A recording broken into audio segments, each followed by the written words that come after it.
tapi mereka tetap nonton sampai saat ini. Saya bilang gitu, langsung tak kasih, kamu sendiri yang bilang sama bapakmu. Diam dia. Akhirnya begitu kita sampai di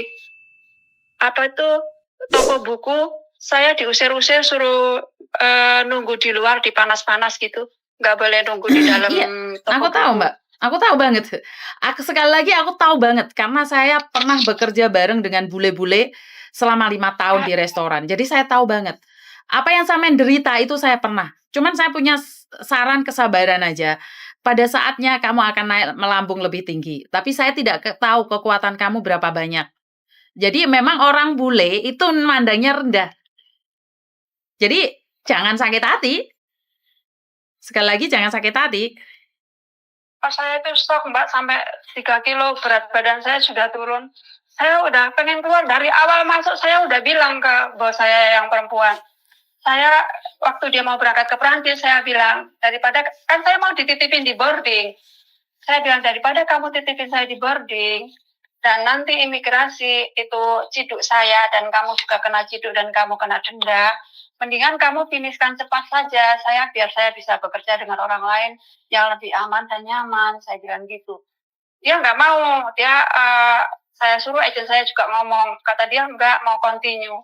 Tapi saya nggak mau, saya bilang gitu. Berarti kamu harus nge-break, sayang. Kamu harus nge-break, dan sekali lagi, majikan boleh kalau dia nulis surat jelek ke imigrasi, tamat riwayatmu. Gitu dong. Iya. Tamat riwayatmu, karena orang bule ngomongnya pinter banget, sayang. Dia bisa membalikkan kata. Paham nggak? Gitu.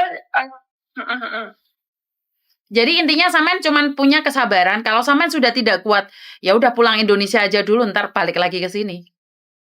Kalau sampean pulang Indonesia kan bukan job hopping, ya karena kamu diinterminit ya udah pulang Indonesia, nyari majikan lagi. Saya nunggu diinterminit sampai kadang-kadang sengaja gitu hari Minggu. Berarti besok kata dia hari Minggu saya itu kata dia mau ada acara party, katanya kamu mau nggak liburnya diganti? Enggak, saya besok ada acara. Terus itu bule itu suka ngomel-ngomel gini, jadi pas waktu saya kembali nemuin anaknya itu kan, anti di mana? Kata anaknya kan gitu. Terus saya datang, Mbak. Terus kata dia, enggak, katanya dia mungkin sedang menjalankan bisnisnya. Aku bingung, ngomong apa ini orang? Ya sekali lagi mereka kan mandang rendah, Mbak.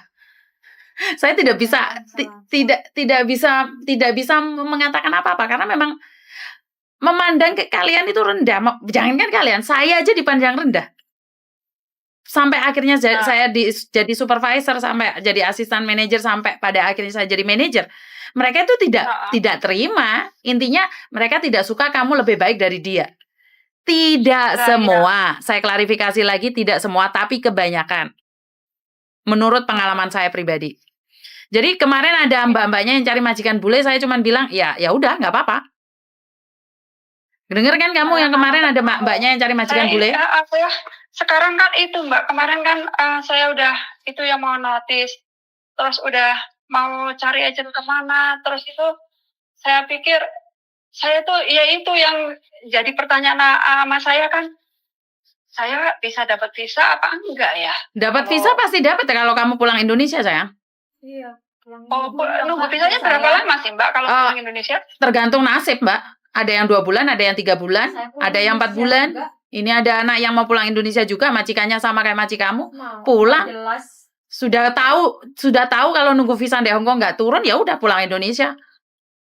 Ambil anaknya aja, Mbak. Jadi sampean sekarang gini loh, Mbak, sampean di situ hidup tertekan, bayar taksi sendiri. Pada direndahin. Saya paling nggak apa-apa, Mbak, orang marah karena nggak dikasih makan atau apa. Tapi kalau direndahin itu masalah harga diri. Tapi sekali lagi, kadang-kadang kita membiarkan harga diri kita terinjak-injak karena apa? Kita tahu kita masih butuh pekerjaan itu. Jadi saya tidak bisa memaksa. Tapi kalau kamu sudah siap, lebih baik keluar aja. Saya mau keluar, Mbak. Saya bukan masalah gajinya besar atau waktu itu dia pertama kali saya datang itu dia menjanjikan gaji 6.000. Saya nggak mau, Mbak. nggak mau, itu terlalu tinggi, saya takut resikonya. Oh, Saya kan untung kamu gaji biasa. Jadi untung kamu. Jadi seandainya kamu pulang Indonesia, kalau ada surat menyatakan bahwa kamu job hopping karena gaji, kamu terselamatkan.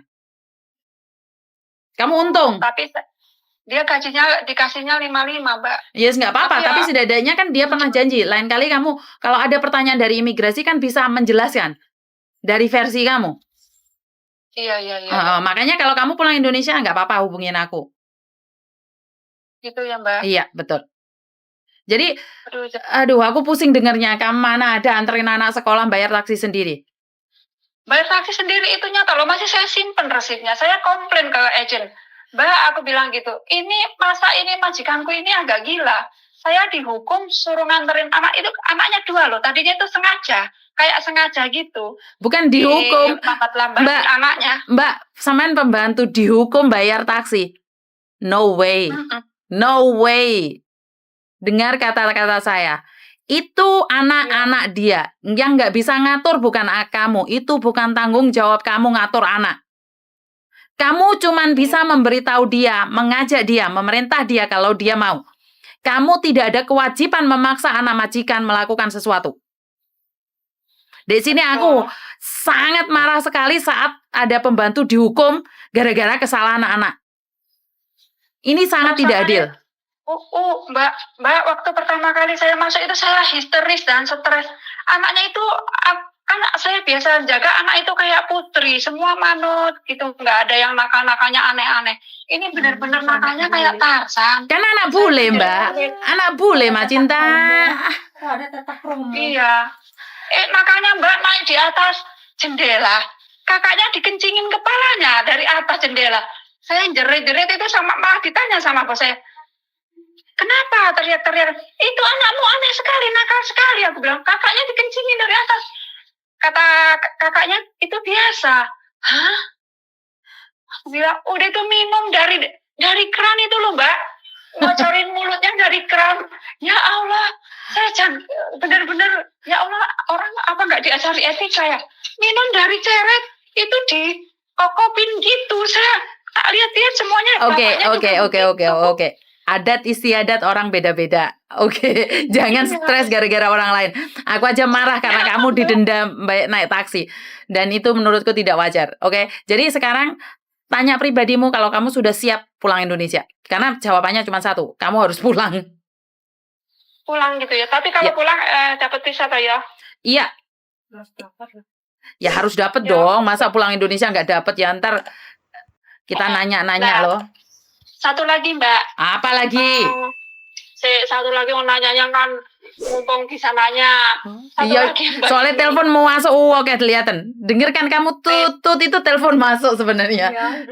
Satu lagi, ini kan ada majikan yang mau ambil saya, tapi nggak tahu itu gimana prosesnya. Ya suruh majikanmu telepon aku sayang, biar aku explain sama majikanmu. Karena kamu tidak tahu caranya gimana. Paham nggak? Ya kantormu itu di mana tuh Mbak? Tak datang ke kantor lah. Ya wes ya tak SMS. Lah kamu itu ndelok YouTube-ku mosok garo alamatnya, ketikan alamat kantor. Mbak, lah wong aku gitu kalau lihat aja, nggak lama-lama kan, pokoknya aku dengerin dulu karena kan nyuri-nyuri waktu. Jadinya saya suka sembunyi. Ya udah sekarang SMS nomorku Mas. Oke, kamu 48 nomor 48. Tetap ya. Makasih ya Mbak Yeni. Yo. Hari ini terima kasih. Oke, sip. I love you too. Bye-bye. Bye. Majikan bule. Benar nggak? Tidak semuanya baik. Tapi saya tidak bilang bahwa orang Cina juga semuanya bagus.